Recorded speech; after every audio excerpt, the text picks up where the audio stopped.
disappointment in the manner in which Speaker Wetangula is running the National Assembly, especially at this critical moment, when we are having the debate of our lives on the taxation measures that have been introduced by this illegitimate regime.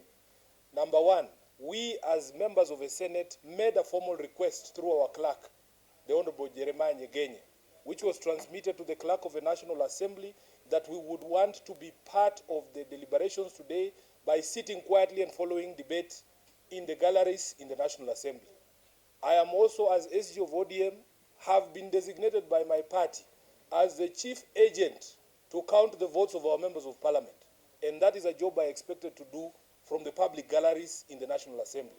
We have been very disappointed this afternoon to be informed by the clerk of the National Assembly that Speaker Wetangula has ordered that there will be no access to the public galleries, even for us, members of the Senate, to be able to follow proceedings. And the clerk of the National Assembly, in a very derogatory fashion, has told me that I should follow proceedings on TV like everyone else. Why was I elected to this house if I cannot be able to access Parliament and listen to the proceedings live and to be able to follow debate? How will I be able to ensure that I mobilize my members, especially those from ODM, to make sure that they are present on the floor and to vote against this bill has been directed by not just the people of Kenya, but also by the political party called ODM. So I want to tell Speaker Wetangula, this is perhaps the worst speaker in the history of this parliament, because he is running the house as if he is a DJ at Disco Matanga there in Matisi, that he is controlling the mic himself. He can shut off anybody's mic at any particular point in time. He interjects every time a member is making contributions. Every time it's like him who wants to debate. He forgets that he's not now an elected member of parliament. He should allow debate to flow.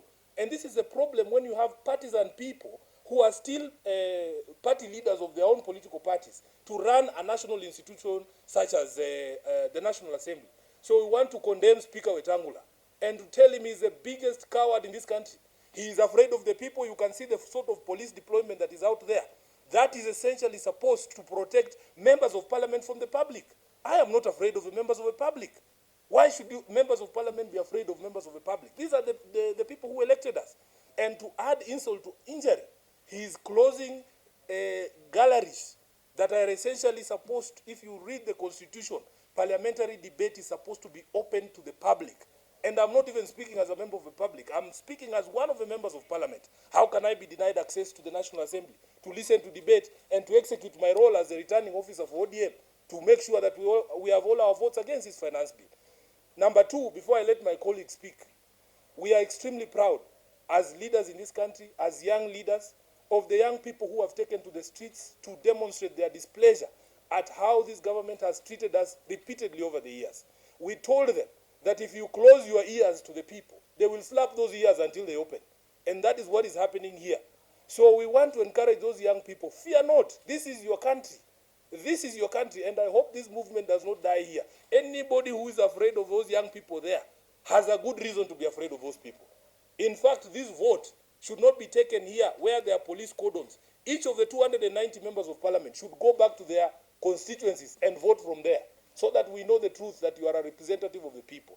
So we want to encourage them to continue and make sure they access parliament. If there is any help you need, including showing you where the back door to this building is, you let us know. We will help you so that you are able to access these characters like Wetangula and tell them that you are their bosses and they are not the bosses of the people of Kenya. I thank you, and I want to welcome the Honorable Senator Osotsi to say something.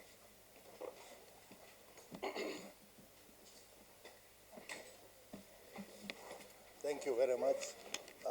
I want to ask Kenyans to take notice of the conduct of the Speaker of the National Assembly, Moses Wetangula. Moses Wetangula is running the National Assembly like a baraza in Kamukuywa market, where there is no appreciation of the fact that the Speaker must be impartial, must be independent, and must be fair. And we have seen this going on for some time. You have seen the Speaker Wetangula putting on party colors and running around the country taking partisan political position. And now, he has now decided that he will now do that kind of thing that he has been doing in public rallies in Parliament, denying us access to public gallery. That is the lowest a Speaker of the National Assembly has gone. Senators have a right to access every part of Parliament. We have allowed members of the National Assembly to come and sit in our galleries, especially when we are doing impeachment motion against governors. Why should senators be denied access to the public galleries? We also note that this finance bill is trying to come up with proposals which touch on devolved functions. And yet senators have not been allowed to participate in processing this finance bill. But now, even after being denied that, we just want to sit in the gallery and listen and see the betrayers of Kenyans.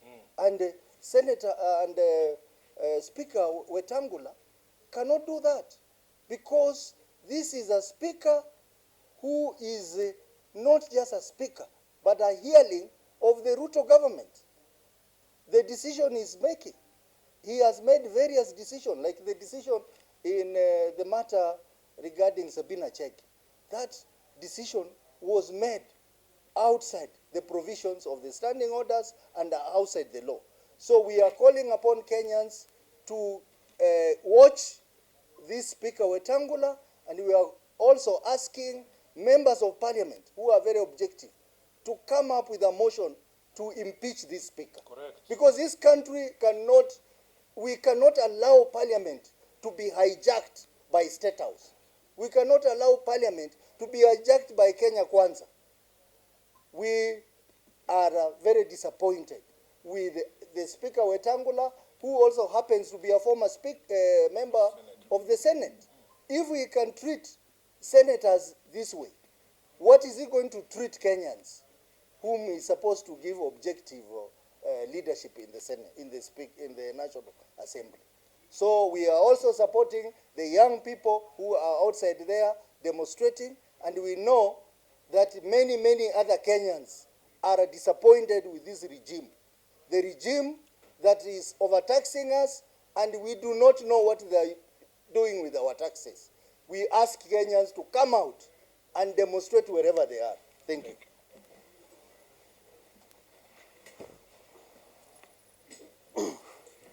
First of all, let me say, Tawe, whatever that means. Tawe. Speaker Wetangula has clearly confirmed to us and many other Kenyans that the National Assembly is an extension of the executive. It is absolutely ludicrous, draconian for a speaker who was a member of the Senate to deny senators an opportunity to be able to sit in the galleries to follow the proceedings. What Weta is forgetting is that power is transient. He's so drunk in power, I'm sure today even his very thin skin will be melting because he cannot be able to handle the pressure. Why on earth would Speaker Wetangula deny senators, who are elected? He's not elected, he was appointed, and then, elected by the members. He's supposed to be a symbol of unity of the House.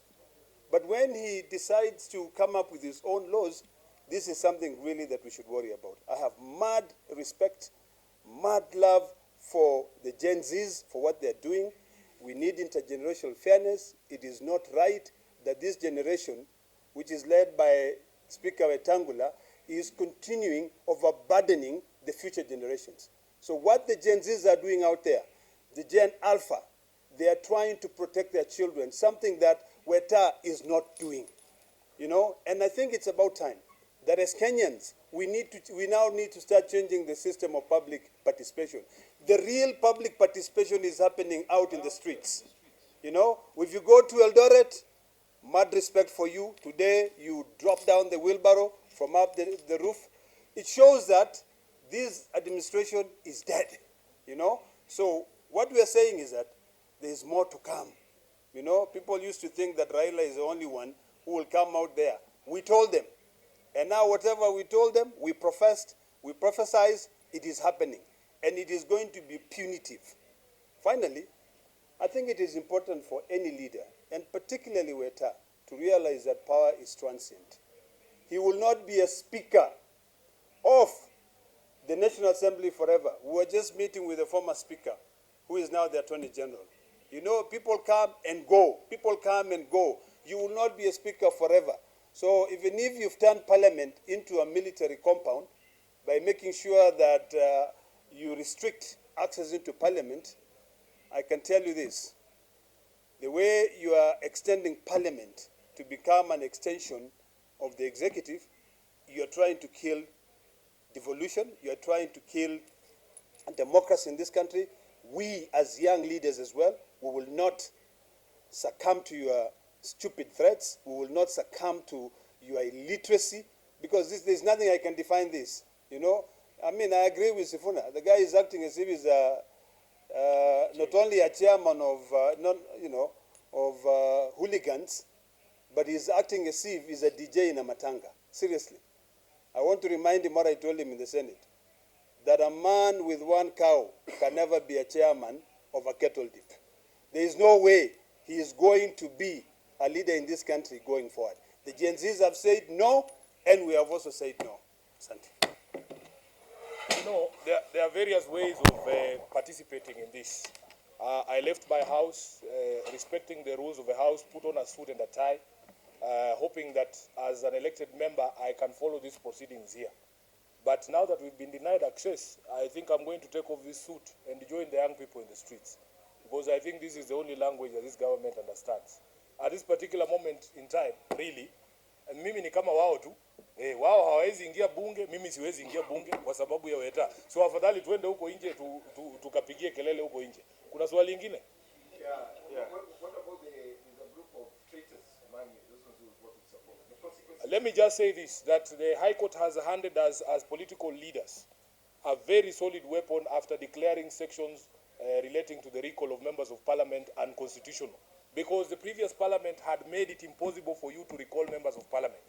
I want to assure you that after this vote, we are going to try that new provision of the law on recalling members of parliament who do not follow what the public is saying, the people who elected them are saying, and what their political parties are saying. Because these people, they have been thinking that they're very clever. Every time political parties like ODM institute legal proceedings or disciplinary proceedings, they run to court and obtain court orders. There are members of the National Assembly who are surviving here by virtue of court orders, because we as political parties had already kicked them out after what they did with the Finance Bill of 2023.